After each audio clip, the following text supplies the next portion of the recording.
Merci, messieurs. La parole est à Guillaume Garot pour le groupe socialiste et apparenté. Merci, Monsieur le Président, et merci aux deux intervenants. Vous l'avez très bien présenté. On a à faire face à une conflictualité qui est en pleine mutation.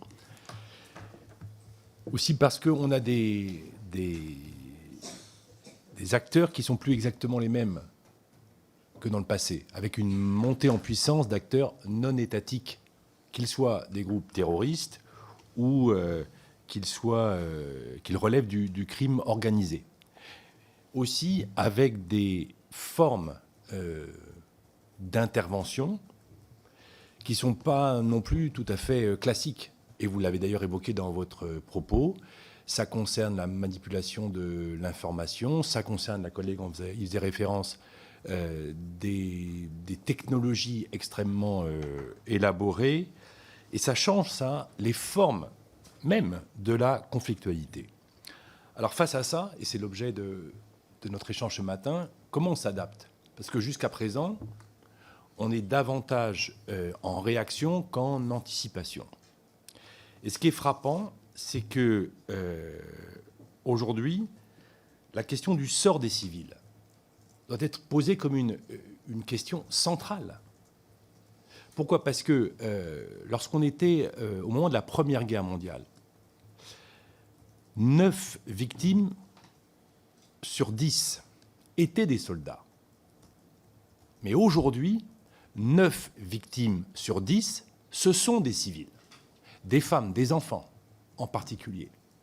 Donc, on doit nous prendre ça en considération, bien sûr, et dire ce que doit être notre politique de défense, avec la nécessité de protéger les populations, protéger des territoires, protéger aussi des ressources qui sont incomparablement plus nombreuses qu'elles ne l'étaient jusqu'à présent. Et donc, moi j'ai une question à vous poser sur cette arme de guerre finalement qui est devenue l'alimentation.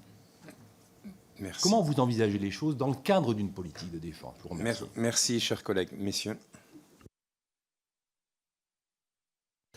Merci, monsieur le député, pour votre question.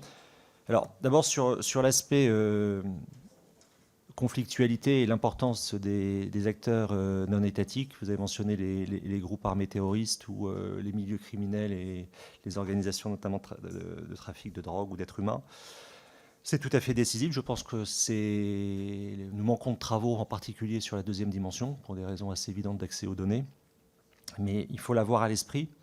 Cela étant, je pense qu'il faut aussi bien comprendre la phase dans laquelle nous sommes, c'est-à-dire qu'il y a cette importance que vous souligniez des acteurs non étatiques, mais on est revenu, ou se surajoute là-dessus, ou s'enchevêtre un retour de compétition de puissance de type classique. Et c'est probablement ça qui était esquissé en 2020 lors des travaux que je mentionnais. Je me souviens que nous avions eu toute une discussion sur les formes de conflictualité avec ce qu'on appelait à l'époque l'arsenalisation des dépendances. Donc on était sur les registres, on va dire, hybrides. Mais ce qui est quand même très frappant, je trouve, depuis 2020, c'est qu'en fait, on a une compétition de puissance avec de l'intentionnalité stratégique manifeste exprimée par des États. Je pense en particulier à la Russie. Quand vous lisez le texte écrit par Jean-Yves Le Drian en 2016, donc il doit être à ce moment-là, je ne sais plus s'il est ministre de la Défense, j'ai un doute, oui, 2016, c'est un texte qui s'appelle « Qui est l'ennemi ?»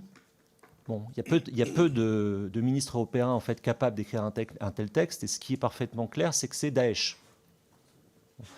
Aujourd'hui, le sujet, c'est qu'on a ces acteurs non étatiques que vous mentionniez, on pourrait les lister, mais vous avez une compétition de puissance de type classique qui, encore une fois, s'est surajoutée à cette dépendance. Alors, maintenant, la question plus précise sur l'arme alimentaire. Écoutez, on en a vu effectivement l'usage en Russie. Bon. Pardon, en Ukraine plus précisément, de la part de la Russie. Bon, d'abord, dans le discours de propagande de Moscou, je me réfère aux propos de Margareta Simonian, la perspective d'affamer l'Ukraine est une perspective ouvertement exprimée, en référence à l'Holodomor des années 30. Bon. Ce qu'on n'a probablement pas suffisamment vu, c'est qu'en 2010, la Russie et l'Ukraine, c'est 10% des exportations mondiales de blé. En 2022, à la veille de l'assaut russe, c'est 30%. Et donc les effets immédiats se sont répercutés en termes d'inflation, en particulier sur les pays importateurs du pourtour méditerranéen et africain. Donc la géographie, effectivement, de ces approvisionnements alimentaires est tout à fait décisive. Les choses se sont plutôt améliorées depuis 2022, puisque, comme vous le savez, il y a un canal qui permet à nouveau à l'Ukraine d'exporter ses grains, même si ce n'est pas dans les proportions souhaitées. Mais ce qui a été observé, évidemment, en Ukraine peut s'observer ailleurs dans le monde. Donc oui, la question de l'arme alimentaire reste une question, à mon avis, à travailler. Oui, moi je pense effectivement c'est le retour quand même des puissances, des politiques de puissance qui est important depuis quelques années. Avec un point sur lequel je voudrais insister, que vous avez commencé à évoquer, c'est la question des menaces hybrides et surtout de l'arme de désinformation. Ça, c'est quand même alors, c'est pas une nouveauté en tant que telle. Il y a toujours eu entre les pays de la propagande, des choses comme ça. Ça existait dans les années 50 entre les systèmes communistes et le système capitaliste. Sauf qu'à ce moment-là, si vous voulez, l'information, elle ne circulait pas comme elle circule aujourd'hui. Aujourd'hui, vous êtes à n'importe quel point de la planète, vous avez accès à Internet, vous avez accès aux réseaux sociaux. Et malheureusement, c'est devenu une sorte de jungle informationnelle où il est extrêmement difficile de se retrouver.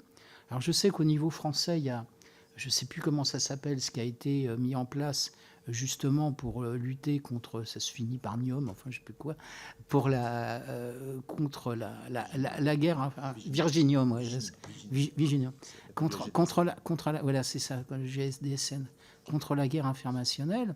Nous, à l'IRIS, on a des étudiants. Moi, j'ai des étudiants, notamment sur les questions de défense, sécurité et gestion de crise. Et ce qui me frappe, c'est qu'on a un travail de fond à faire qui est énorme sur la question de qu'est-ce que c'est que les sources d'information, comment serrer les sources d'information, comment les trier et après les analyser. Et vous avez très facilement des biais à ce niveau-là qui sont pris, y compris par des étudiants en Bac+5. Et donc, au-delà, j'ai envie de dire, de tout ce qui est fait au niveau du gouvernemental sur le sujet, je pense qu'il y a un véritable travail de résilience à faire au niveau de la société française sur ces questions de menaces informationnelles. Moi, je vous cache pas que c'est quelque chose qui m'inquiète beaucoup. Merci beaucoup.